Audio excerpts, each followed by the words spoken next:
In May 2021, a Ryanair flight was approaching its destination when air traffic control delivered a disturbing message. An explosive device may be on board their aircraft. The pilots are told to divert. However, as the aircraft changes course, a passenger came forward with a disturbing suspicion. He believed that something else may be happening. This is the story of Ryanair Flight 4978. On the 23rd of May 2021, Ryanair Flight 4978 departed Athens, Greece, bound for Vilnius, the Lithuanian capital. The flight was operated by Buzz, the Polish subsidiary of Ryanair. The aircraft was a 4-year-old Boeing 737-800, carrying 126 passengers and 6 crew members. The flight would take the aircraft north towards Lithuania, crossing several countries, including Belarus. When Ryanair Flight 4978 took off from Athens that day, among the 126 passengers was 26-year-old Belarusian journalist Roman Protasevich and his Russian girlfriend Sofia Sapega. Protasevich was a former editor-in-chief of Nexta, an opposition media network that had strongly criticized the Belarusian government. Months earlier, longtime President Alexander Lukashenko had claimed a landslide victory in an election that many felt was rigged.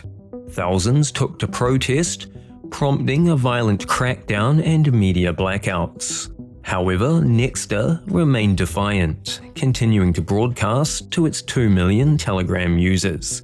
They were declared an extremist group by the Belarusian government, and Protasevich, who had already fled the country, was accused of helping to organize the unrest and was placed on a list of the country's most wanted, and now he was aboard Flight 4978. As Ryanair Flight 4978 crossed into Belarusian airspace, the pilots received an alarming warning from air traffic control. There may be an explosive on board, set to detonate when the plane reached Vilnius. According to the Belarusian controllers, the warning had been sent by the militant group Hamas. They said the threat was credible and recommended diverting to Minsk despite Vilnius being closer. Faced with a potential explosive device on their aircraft, the pilots made their decision. They declared a mayday and turned towards Minsk. Passengers were told that a security threat had forced them to divert. As Flight 4978 turned towards the Belarusian capital, the situation took another unexpected turn. Roman Protasevich, the Belarusian journalist introduced earlier, approached the flight attendants in a state of panic. He told them he could not go to Belarus and that if the aircraft landed, authorities would seize him and that he would likely face the death penalty. What had started as a threat of an explosive had suddenly become more complicated. Regardless, the aircraft continued. After landing at Minsk National Airport, around 60 security officers ordered passengers to disembark and then search the aircraft for an explosive. For the next 2.5 hours, passengers had no access to water or even a toilet and could not make phone calls. When the search of the aircraft was finally over, no explosive had been found, and 7 hours after landing, the passengers were finally allowed to reboard, and Flight 4978 was cleared to continue. However, not everyone would be leaving Minsk. While on the ground, Roman Protasevich and his girlfriend Sofia Sapega had both been arrested. The diversion of Flight 4978 had triggered international suspicion and outrage. Ryanair CEO Michael O'Leary described the incident as a state-sponsored hijacking, while the Polish Prime Minister went further, calling it an unprecedented act of terrorism. The United States and the European Union joined the condemnation, as international calls grew for Protasevich and Sapega to be released. Belarus, however, maintained that it had simply responded to a legitimate threat of an explosive. There were now two very different explanations for what had happened. Belarus had either responded to a genuine security threat that happened to deliver one of its most wanted opponents, or the entire incident had been deliberately orchestrated. To work out which was true, ICAO, the agency responsible for international aviation, launched an investigation into the diversion of Flight 4978. In the months following the incident, the story took another unexpected turn. An air traffic controller involved in the diversion that day defected to Poland, and he provided investigators with a new account of what had happened inside the control tower. According to him, senior aviation officials and a man he suspected to be part of the Belarusian KGB entered the control tower as Flight 4978 approached Belarusian airspace.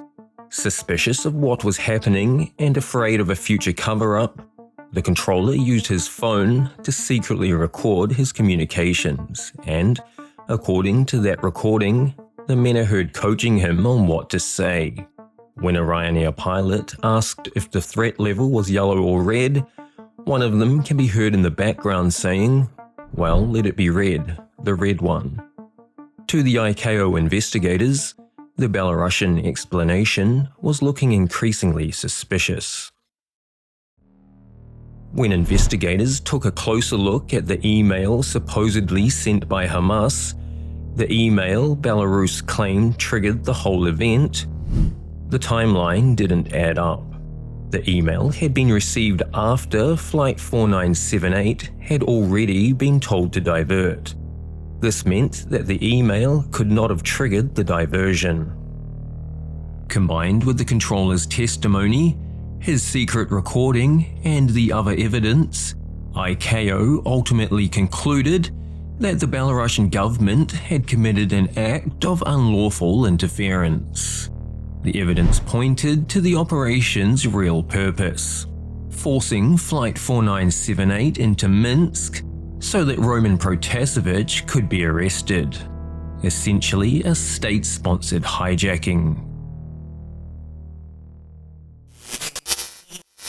The EU imposed further sanctions and restrictions on Belarus, and Belarusian airlines were banned from EU airspace, and eventually warrants were issued for the arrest of several Belarusian officials accused of helping orchestrate the operation. You may be wondering what became of Roman Protasevich and his girlfriend Sofia Sapega. Sapega got 6 years in prison, while Protasevich received 8. The charges included organizing mass unrest and inciting terrorism. However, just weeks later, both received a pardon from Belarusian President Alexander Lukashenko, and from there, Protasevich did a 180. The once outspoken critic suddenly appeared in pro-government media. He admitted guilt, apologized for his role in the protests, and publicly praised the Lukashenko government. Furthermore, he gave up the names of more than a dozen people in his former pro-democracy chat groups, leaving one final question: was Protasevich's transformation genuine, or was he just saying what he needed to? That's all for today's video. If you found value in it, I'd love it if you subscribed and joined me for the next one. To watch my video on the hijacking of an Air New Zealand aircraft, you can click the link on screen. And as always, thanks for watching.